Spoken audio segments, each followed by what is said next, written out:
Hello and welcome back to Psyche Truth. Today I'm excited to be here and working on the back, doing a back massage, shoulders, and the erector muscles of the spine. So go ahead, let's get started. So I'm going to start by tuning into her breathing, feeling out her tension, any discrepancies. And I'm just going to start by dragging my hands up her back. Create some traction up the spine.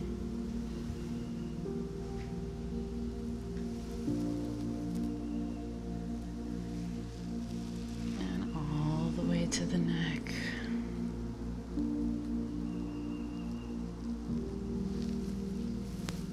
And start with some effleurage to get her used to it. It's always nice to warm up the nervous system and the body with smooth strokes, predictable strokes.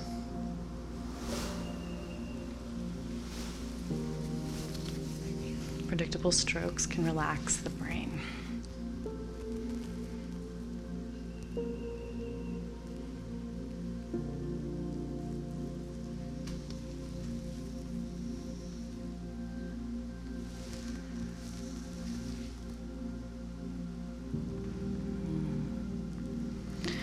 Tuning into her sacrum, feeling the tension, just taking inventory of the lay of the land, feeling a lot of tension around the lower back and the sacrum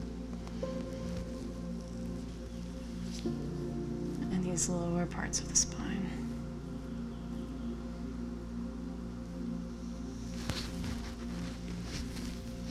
So as I feel this right side, QL, psoas, very tight. I'm going to slowly just let my fingers sink into the muscle.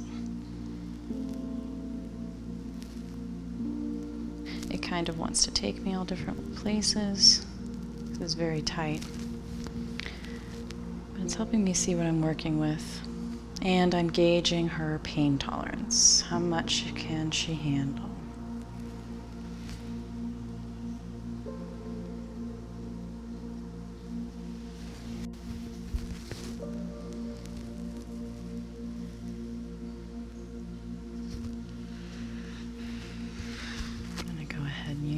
My thumbs to strip this QL.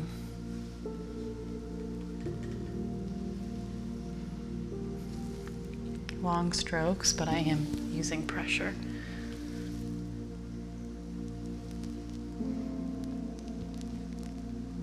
And the multifidus actually spans all the way out here. So I'm tracking that as well.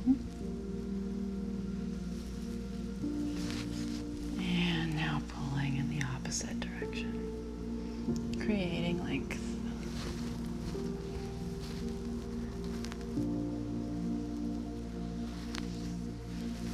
All right. And now I'm going to come in and try and work with her thoracic spine, this mid-back. Her rhomboids are a bit tight. Michelle here is very powerful in her body. She does a lot of different activities, so she's got a lot of good development and muscular development in her spine. I know she can handle the pressure, so I'm going to use my elbow here to trace and strip her erector while simultaneously influencing that multifidus QL area along the way.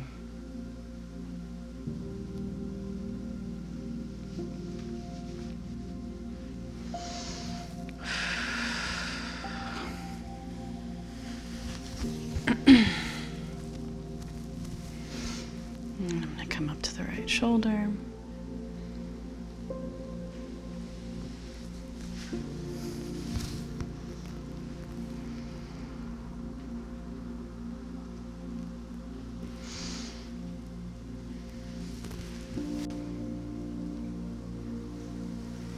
back massages can be really fun, following all the contours of the body, especially when you're working with someone who is so muscularly developed.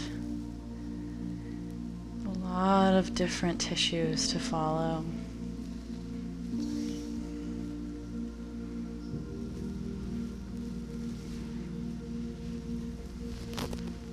And get these rhomboids.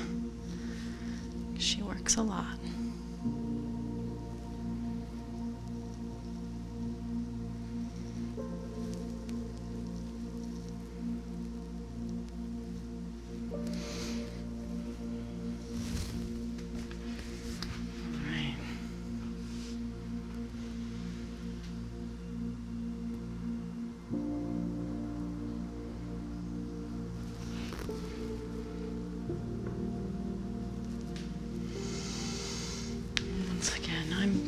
Trying to encourage a cross-body connection here.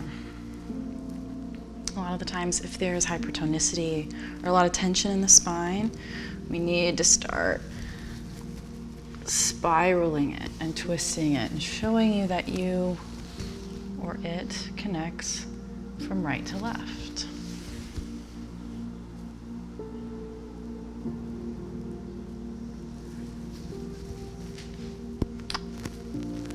The snags on the left side, so we're going to start working this left side as well.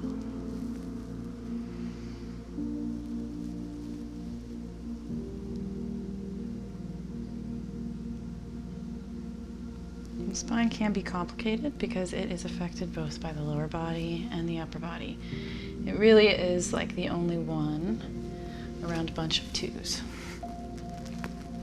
So finding that the tension here in the mid-back is as much affected by the psoas and the tonicity of these QLs and multifidus as it is the tension in the back of her neck. It's kind of like all of these muscles are relating to each other and they're getting caught right here. So I'm going to come in and provide a little bit of pressure on the back of her head.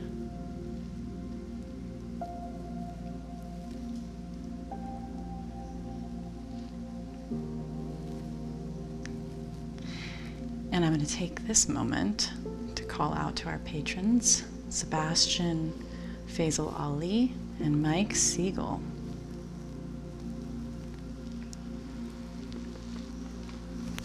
All right.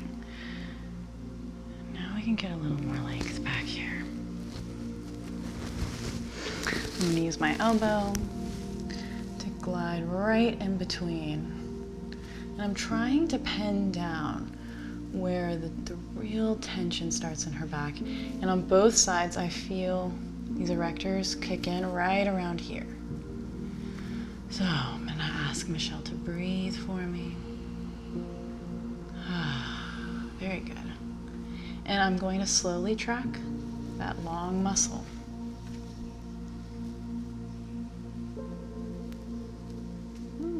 Maybe dance on it. If you're bouncing back and forth, lighten your pressure just a bit. It can feel good, but we want some intention here. Awesome. Ooh, this one is much tighter than the right side.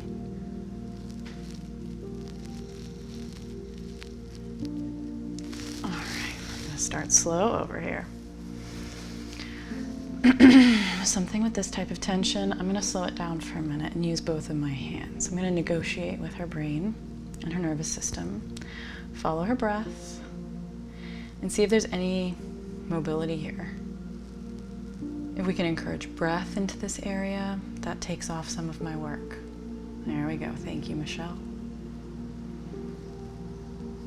Ultimately, the brain will guide you to a place that is less pain, has less restriction, has less challenge.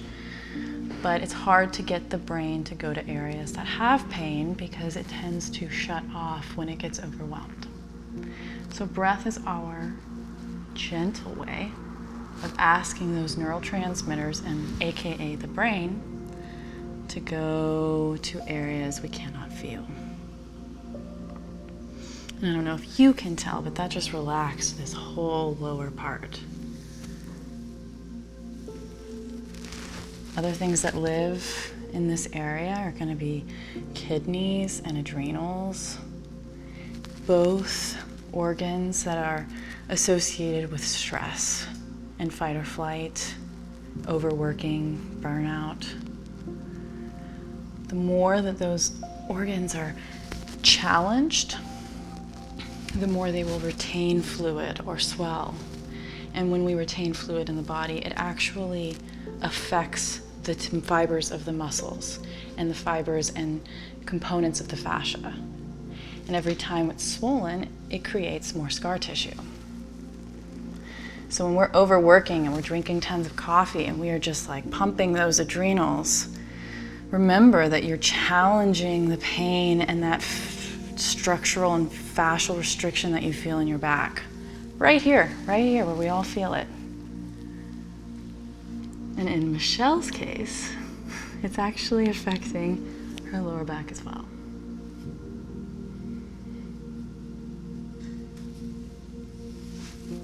I'm going to drag my fingers, hoping not to snag on the very awkward floating ribs.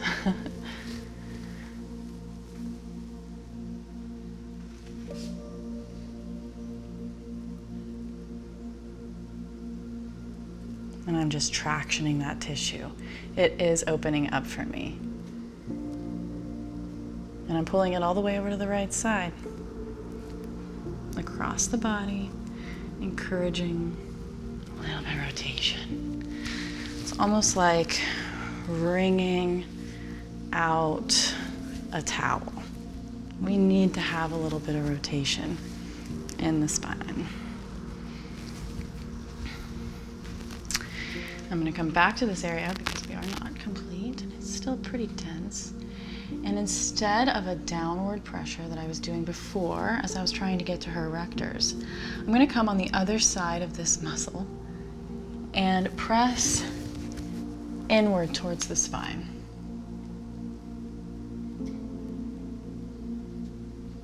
It's almost like I'm trying to go through the muscle, and it might be intense for them. So just gauge their breathing.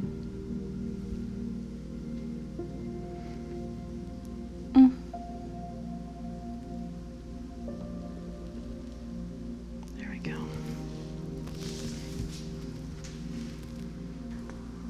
All right, and get this side of the spine as well.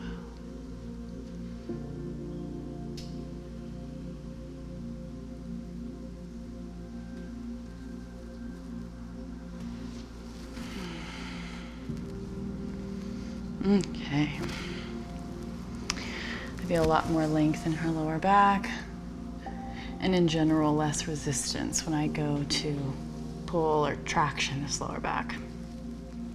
So now I'm going to focus on that tension I uncovered in the back of her neck, because I will not forget.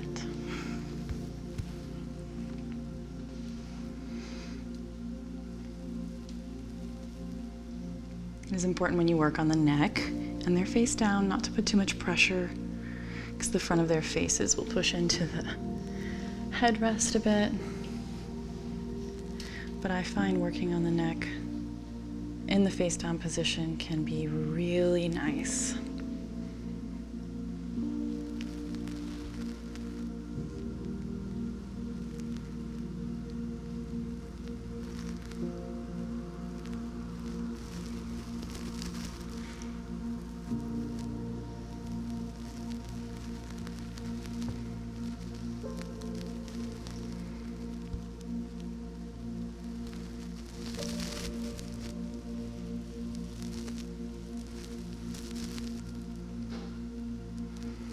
So now I'm going to use the tips of my fingers to come in here, get a little bit more direct, focused pressure on the occipitals.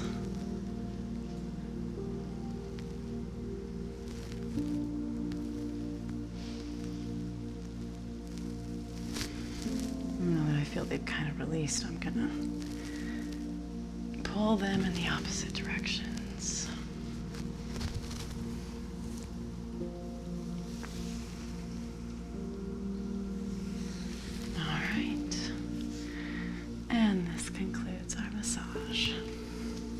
Thanks so much for joining me today. I hope you enjoyed this video, and if you did, please go check out our Patreon page.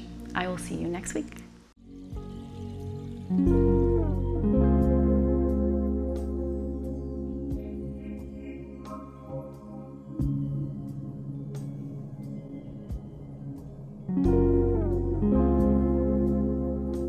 Join us for 14 and 30-day programs, hour-long classes, and much more on our yoga app, Yoga Plus by Psyche Truth.